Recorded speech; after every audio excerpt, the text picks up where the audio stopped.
Olá pessoal, eu sou o Caio e hoje a Literautas TV vai trazer para você a análise da obra O Vampiro de Curitiba, de Dalton Trevisan. Lembrando que hoje o vídeo está um pouco diferente, porque devido à pandemia não pudemos nos reunir no estúdio, por isso estou gravando aqui em casa mesmo.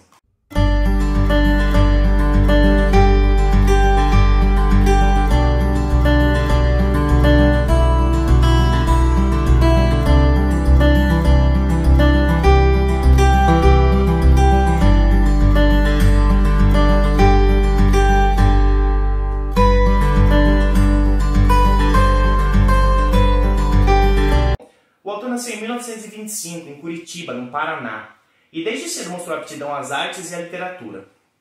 Sua família possuía uma fábrica de vidros e ele trabalha certo período nessa fábrica. Ele se forma em Direito pela Universidade Federal do Paraná e exerce a advocacia por 7 anos, mas logo passa a se dedicar à literatura. Entre 1946 e 1948, Dalton Trevisan lidera uma revista literária chamada O Joaquim e publica vários de seus textos, nessa revista. E dentre outros autores dessa revista, incluem-se Carlos Drummond de Andrade, Antônio Cândido. E o reconhecimento de Dalton Trevisan veio logo. Ele é um autor premiadíssimo, ele ganhou 4 jabutis por obras como o próprio Vampiro de Curitiba, Cemitério de Elefantes e novelas nada exemplares. Outros prêmios incluem o Prêmio Portugal Telecom de Literatura, em 2012 o Prêmio Machado de Assis e o maior prêmio concedido a escritores de língua portuguesa, que é o Prêmio Camões, concedido a ele em 2012. O Vampiro de Curitiba é uma coletânea de 15 contos. Eu selecionei um conto para ler para vocês captarem a linguagem do autor, a atmosfera que permeia todos os 15 contos dessa obra, e para entender também por que Dalton Trevisan é considerado o mestre do conto brasileiro quando se trata de brevidade, de textos curtos. Arara bêbada. Seria um dousel até ganhar a confiança de sua bela. Você é loira natural? O doutor não vê? A fama da loira é de fria, só que não acredito. A loira não é feita morena. A morena é mais carinhosa. Você não é católica, é? Sou calvinista. Calvinista, ai, de rostinho abrasado na mesma hora. A religião moderna não faz, assim, da virgindade um cavalo de batalha. A moça, sendo direita, pode ter experiência, autorizada pelo pastor a conhecer os prazeres da vida. Sabia que os turistas acham uma graça em nosso conceito de virgindade? Nunca soube. Você é temperamento calmo ou nervoso? Sou calma. Tem os atributos da nervosa? Ainda não sabe o que é. Suas medidas são perfeitas. Não é você que joga vôlei? É sim. Gostaria de a ter visto de calção. Joga bem? Sorriso acanhado no canto do lábio. Brinco de fantasia na orelha. Dente miúdo. O da frente escurinho. Mãe do céu, a barra da saia rendada aparecendo. O vôlei não deixa a perna musculosa? Não, o esforço é com o braço. Bicicleta deixa. Uma colega tem perna assim, de tanto pedalar. Moça é conhecida? Não do senhor. Suas formas, pelo que vejo, são ideais. Qual é o manequim? 44 em cima, depois alarga para 46. De busto, 93.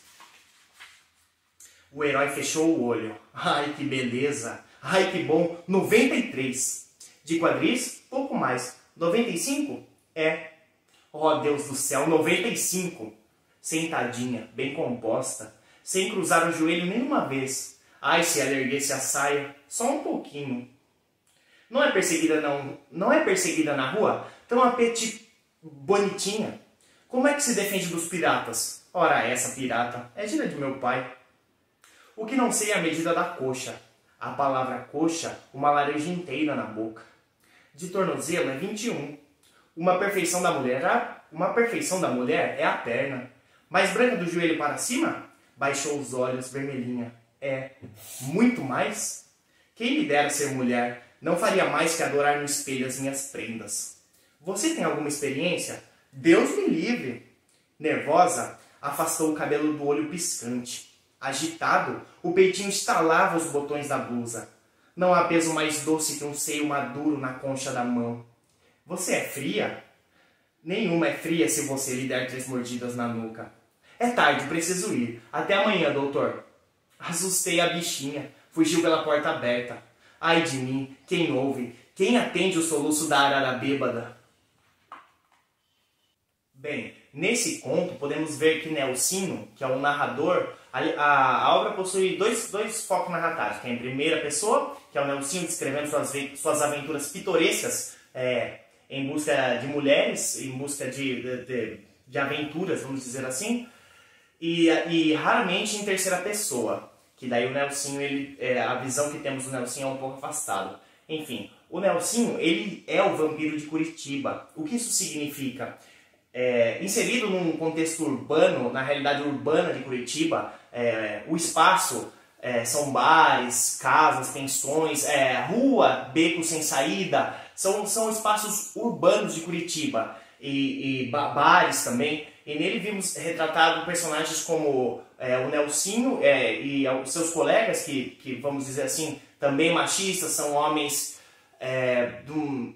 assim, que trazem uma maldade, uma promiscuidade a todo tempo no seu pensamento, em suas ações, tratando sempre a mulher como um simples objeto de satisfação carnal.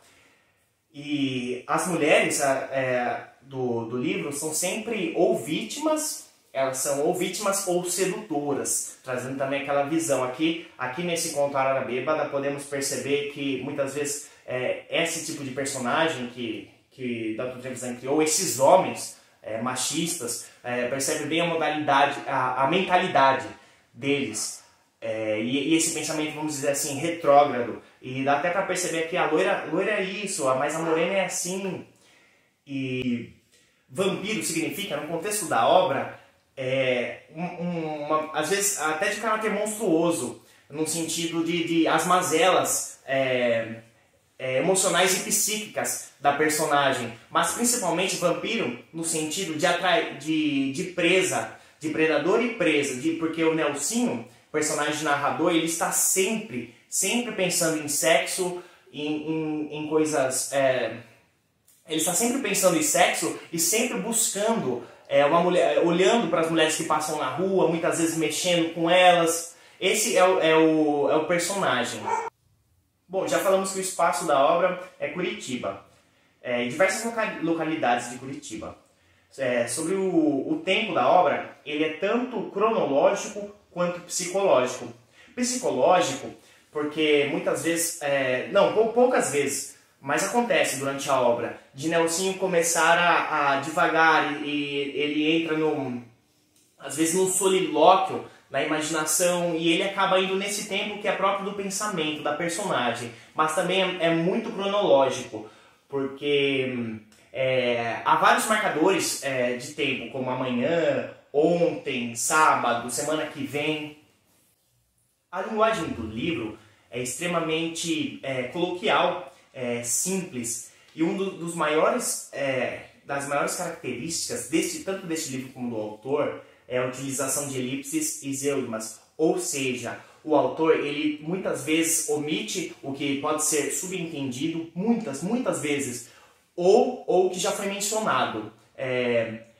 Há muitas marcas de oralidade e uma simplicidade na fala, um coloquialismo e gírias, às vezes algum certo regionalismo da época.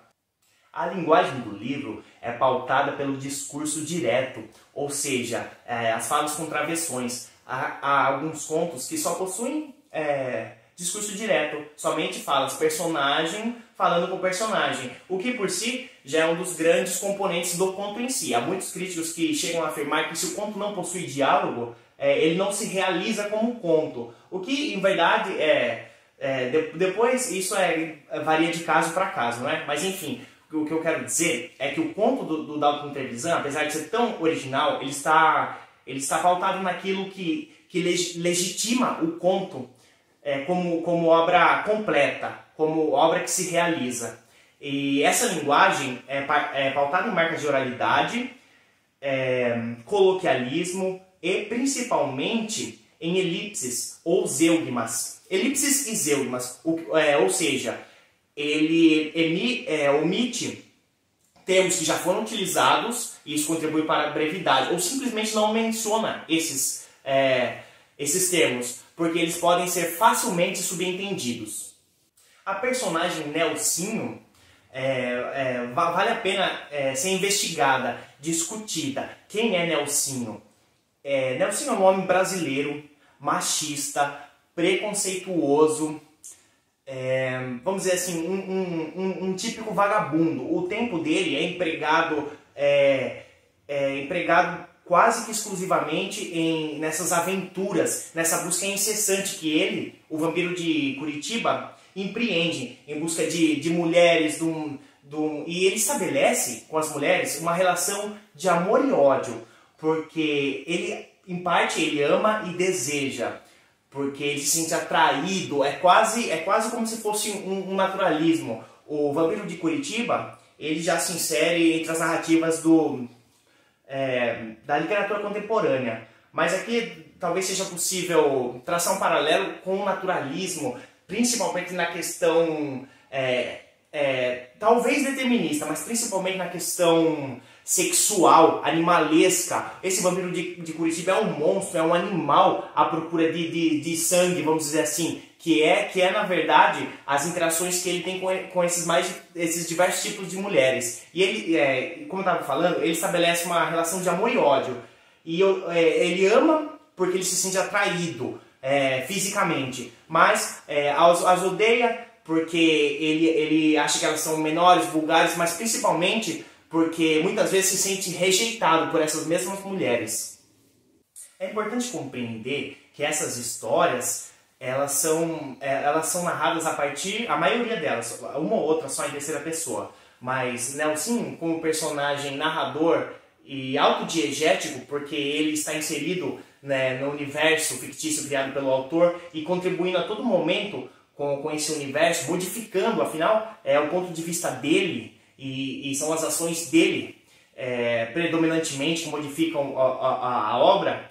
É importante ressaltar que a visão do Nelsinho deturpada sobre a realidade e extremamente pesada, machista, preconceituosa. E chego até a dizer que se esse livro não possuísse esse humor ácido e ao mesmo tempo saber tratar de um personagem, vamos dizer assim, tão desprezível e ao mesmo tempo convencer o leitor de que a obra não é pesada, isso é uma façanha grandiosa.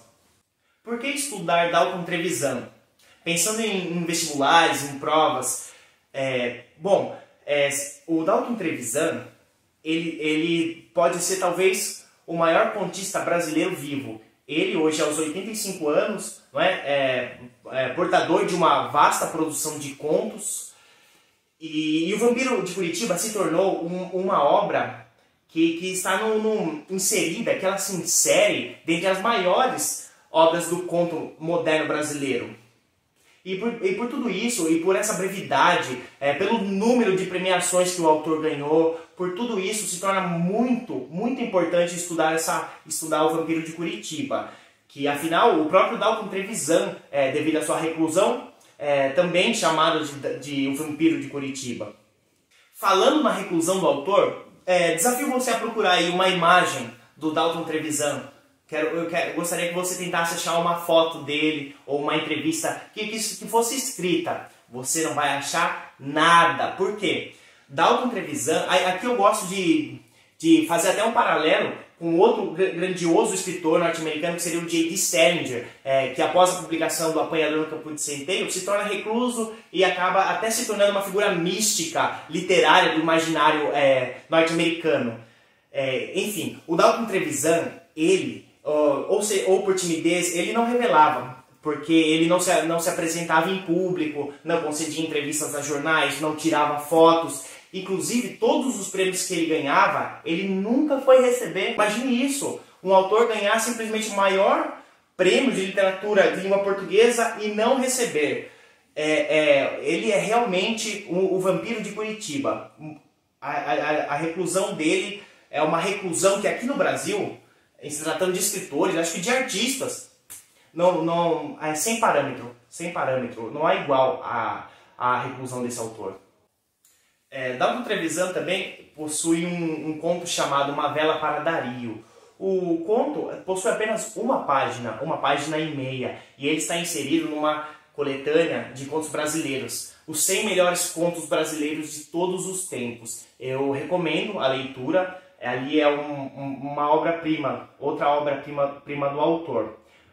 Bom, finalizando, leiam O Vampiro de Curitiba, é uma obra excepcional, tenham sempre em mente que é a personagem ali, que tudo aquilo é narrado a partir da visão daquele personagem. E se divirtam e percebam como o Dalton Trevisan se engrandece pelo que ele não diz, por tudo aquilo que não transparece no texto, todos esses termos elípticos, tudo que ele não diz e toda essa brevidade, você vai encontrar ali um dom que também, como a reclusão dele, não tem parâmetro na literatura brasileira. Esse Dalton Trevisan simplesmente considerado o escritor que mais elíptico, o escritor mais conciso, o mestre da concisão.